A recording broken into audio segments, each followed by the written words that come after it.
Hi hello welcome to my channel. ఇవాళ ఉప్పు చేప వంకాయ కోడిగుడ్డు కర్రీ ఎలా చేసుకోవాలో చూద్దాం. వచ్చేసేయండి. ఒక ఉప్పు చేప ముక్కను తీసుకోండి. ఇదైతే పండుగొప్పు ముక్క అండి. కర్రీకి చాలా బాగుంటుంది. 1/2 కేజీ లేత వంకాయలు, 4 గుడ్లు, కొంచెం వాటర్లో సాల్ట్ వేసుకుని వంకాయ ముక్కలను కట్ చేసుకుని దాంట్లో వేసుకుని పక్కన పెట్టుకోండి. 2 ఆనియన్స్, 2 టమాటో, 2 పచ్చిమిర్చి, కరివేపాకును కూడా తీసుకోండి. స్పూన్నర కారము, ఒక 1 స్పూన్ జీలకర్ర, 1/2 టీ స్పూన్ పసుపు, సాల్ట్ రుచికి సరిపడా. జీలకర్రని కొంచెం లైట్గా ఫ్రై చేసుకొని పౌడర్ చేసుకొని పక్కన పెట్టుకోండి. ఒక 1/2 కప్పు ఆయిల్ కూడా కావాలి. మనకి ఉప్పు చేపలో ఆల్రెడీ ఉప్పు ఉంటుంది కాబట్టి కర్రీలో ఉప్పు వేసుకునేటప్పుడు కొంచెం చూసి వేసుకోవాలి.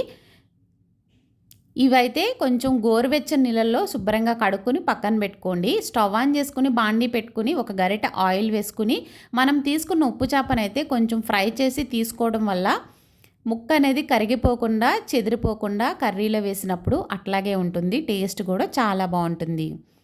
ఇది ఫ్రై అయిన తర్వాత పక్కన పెట్టుకోండి. ఇప్పుడు సేమ్ అదే బాండీలో ఇంకొంచెం ఆయిల్ వేసుకుని ఆనియన్స్, కరివేపాకు, పచ్చిమిర్చి, టమాటా ఇవన్నీ కూడా కొంచెం ఫ్రై అయిన తర్వాత ఉప్పు, కారం, పసుపు వేసుకుని ఇవి పచ్చివాసన పోయే వరకు కొంచెం ఫ్రై చేసుకోండి. ఇప్పుడు వంకాయ ముక్కలను కూడా వేసుకుని ఇంకొకసారి అయితే కలుపుకుని మనం ఉడికించుకున్న గుడ్లను కూడా వేసుకోవాలి.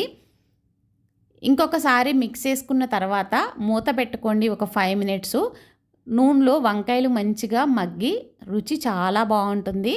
చూసారు కదా, ఒక 5 మినిట్స్ తర్వాత వంకాయ ముక్కలు అనేవి మంచిగా మగ్గినాయి కాబట్టి ఇప్పుడు ఇంకొకసారి మిక్స్ చేసుకుని ఒక పావు గ్లాస్ వాటర్ వేసుకోండి. సాల్ట్ సరిపోకపోతే ఇప్పుడు ఒక్కసారి చెక్ చేసి వేసుకోవచ్చు. కొంచెం సాల్ట్ వేసుకునేటప్పుడు జాగ్రత్త. కలుపుకున్న తర్వాత ఒక 6 to 7 మినిట్స్ సిమ్లో ఉడికించుకుంటే ఇట్లా ఆయిల్ అనేది పైకి వస్తుంది. మనకి ఆయిల్ అనేది కొంచెం పైకి వచ్చే వరకు ఉడికించుకున్న తర్వాత ఒక 1/2 టీ స్పూన్ జీలకర్ర పొడి కూడా వేసుకుని ఒక్కసారి మిక్స్ చేసుకోండి. ఇలా మిక్స్ చేసుకున్న తర్వాత మనం ముందుగా ఫ్రై చేసుకున్న చేప ముక్కలను కూడా వేసుకోవాలి. ఈ విధంగా వేసుకున్న తర్వాత కొంచెం కొత్తిమీర కూడా వేసుకొని ఒక 2 మినిట్స్ అయితే సిమ్లో మూత పెట్టుకొని ఉంచుకోండి. 2 మినిట్స్ తర్వాత మళ్ళీ మూత ఓపెన్ చేసి ఒక్కసారి జాగ్రత్తగా ముక్క విరిగిపోకుండా మిక్స్ చేసుకోవాలి.